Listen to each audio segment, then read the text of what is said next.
नमस्कार, हमारा नाम है समरीन और आपने देखना शुरू कर दिया है लाइव सिटीज।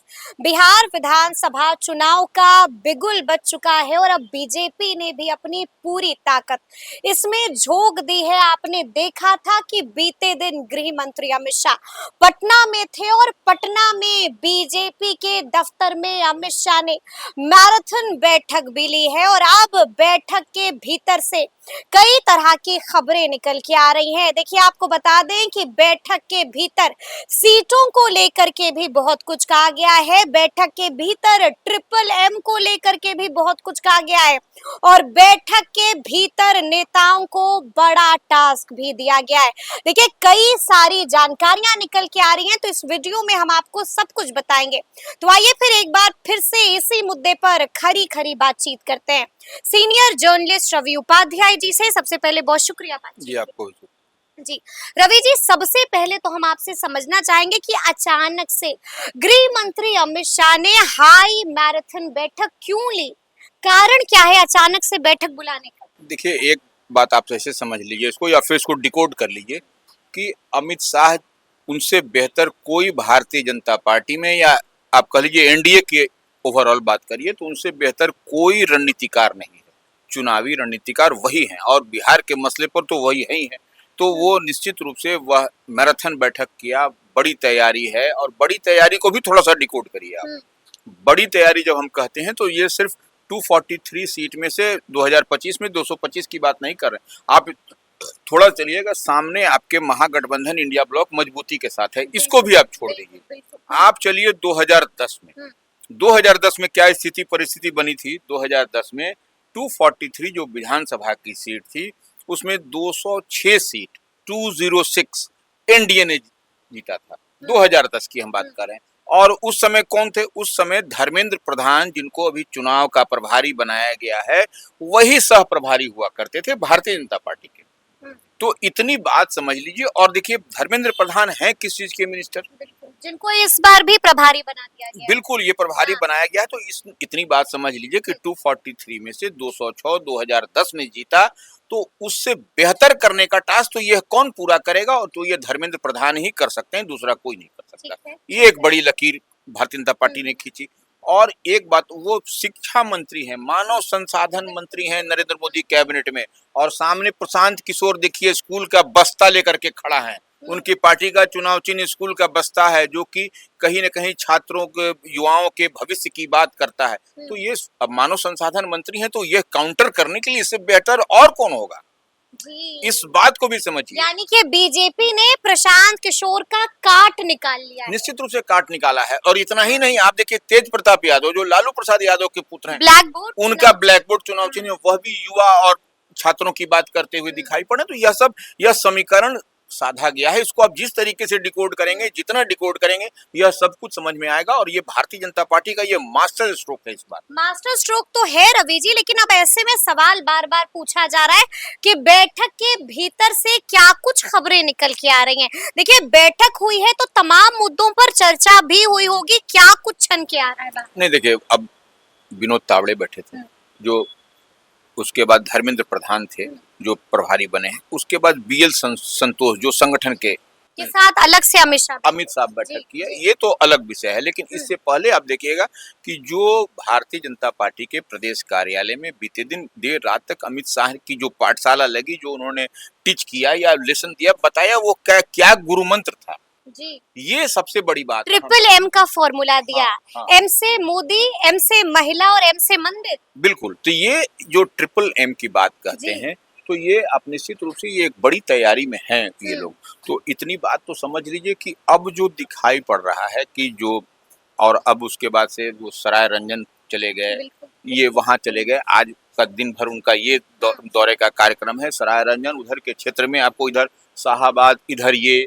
तो आपको कहीं न कहीं ये बड़ा आपको सटीक स्ट्राइक करता हुआ दिखाई पड़ रहा है आपको अमित शाह बिहार में एक बड़ी तैयारी में है। इस बात को मान के चलिए। और इसी की तैयारी में आप लगे हुए हैं। और जो कई तो बात तो यहाँ तक चल रही है, कुछ लोग लिख रहे हैं, कुछ लोग बोल रहे हैं कि 20 सीट कटेगा। लेकिन हमको तो लगता है कि 20 से ज्यादा कटेगा।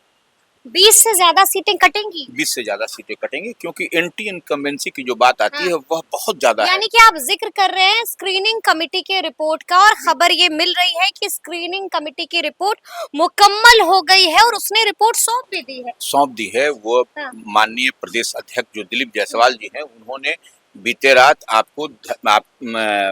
अमित शाह जी को वह रिपोर्ट फाइल जो बन के तैयार थी, 2 दिन जो स्क्रीनिंग कमेटी की बैठक हुई, वो उनको सौंप दी है। अब देखिए, अब सौंपने के बाद वो उसको लेकर के दिल्ली चले जाएंगे। ठीक है।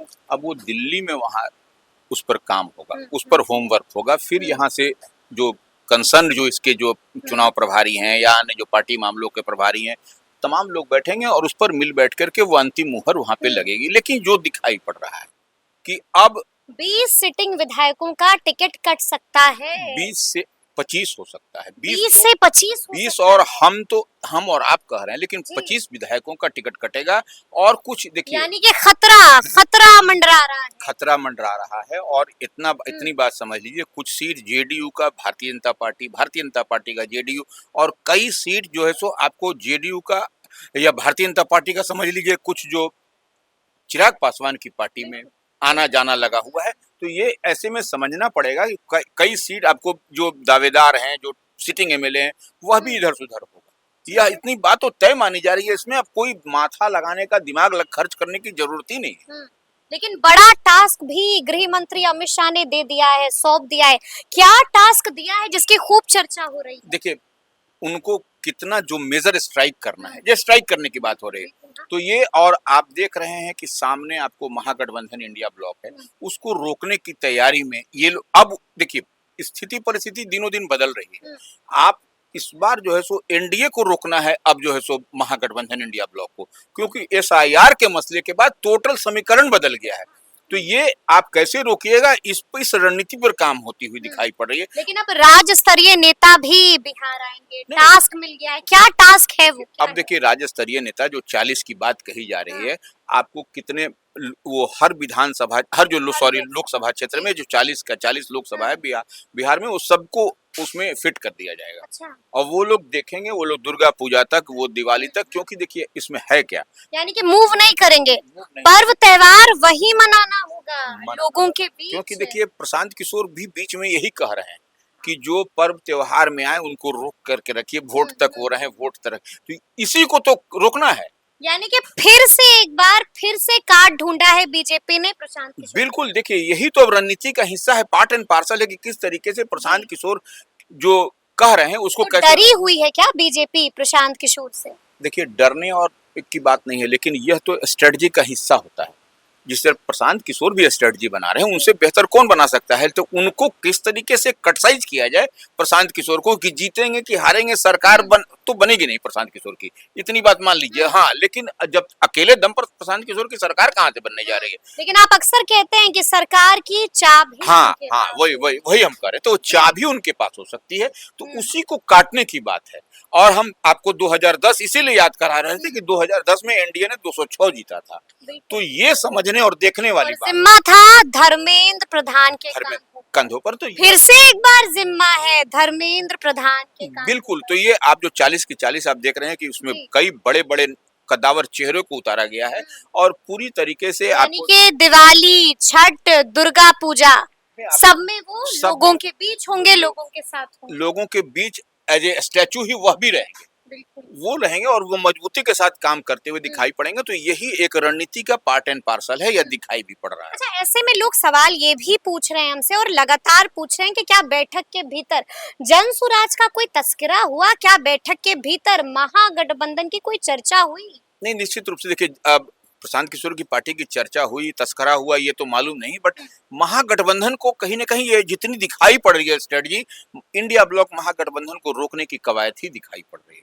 और नहीं तो कंफर्टेबल मार्जिन अब एनडीए को आएगा नहीं आएगा, इस पर तो भी तो चिंतन मनन है। क्योंकि सामने आपको बार बार हम कहते हैं कि जिस तरीके से आप देख रहे हैं कि कल बेतिया में आपको अमित शाह गरजे थे, वहीं पर आपको प्रियंका गांधी भी उसी चंपारण में गरजती हुई दिखाई पड़ी। तो बीते दिन। तो यही हम बता रहे हैं कि यह दिखाई पड़ रहा है ना कि एक ही जिले में, एक ही चंपारण में अमित शाह भी गरज रहे हैं और प्रियंका गांधी भी गरज रही। तो कहीं ना कहीं मोतिहारी में हम प्रियंका गांधी। हाँ, तो जी। वही चंपारण ही हुआ, हम्म, वो दोनों ही चंपारण में थे। तो यह एक बड़ी बात दिखाई पड़ रही है कि यह एक बड़ी मजबूत लड़ाई की तैयारी में है दोनों। मजबूत लड़ाई की तैयारी में है दोनों। लेकिन अंतिम सवाल है मेरा आपसे, आपको क्या लगता है आगे आगे बीजेपी क्या क्या करेगी? देखिए, बीजेपी अभी यह जो पर्व त्योहार है, मैंने पर्व का मतलब दशहरा का है, बाद में वह बीजेपी भारतीय जनता पार्टी कोई बड़ी रणनीति बनाती हुई दिखाई पड़ेगी। और नहीं तो जो तैयारी है दूसरी तरफ से, दूसरे खेमे से, वह इनको पटकनी देने के लिए काफी है। और सीटों का बंटवारा का ऐलान कब होगा? वही तो, सीट भी एक बड़ा मसला है, बड़ा पेच है इन लोगों में। जी। कोई अभी तक किसी भी बड़ के दल के बड़े नेताओं से हमारी जो ऑफ द कैमरा बात हो रही है, कह रहे हैं अभी तक सीट का पता ही नहीं चला है। क्या हम लोग करें, कैसे करें, किसको हम लोग सिग्नल दें, कब से हम लोग जाएं, यह एक बड़ा ऊहापोह की स्थिति है इंडिया। क्या लगता है ऐलान फिर भी कब तक, क्या कहता है आपका तजुर्बा? ये हमको लगता है कि दशहरे के बाद ये हो जाएगा। दशहरे के बाद ऐलान हो सकता है, तो अब देखना होगा कि आगे आगे क्या क्या होता है। तो फिर ये पूरी चर्चा, पूरी बातचीत आपको कैसी लगी है, कमेंट करके हमें जरूर बताइएगा। तो ऐसे तमाम अपडेट्स के लिए बिल्कुल ऐसे ही हमारे साथ बने रहिएगा और देखते रहिएगा लाइव सिटीज। बहुत शुक्रिया।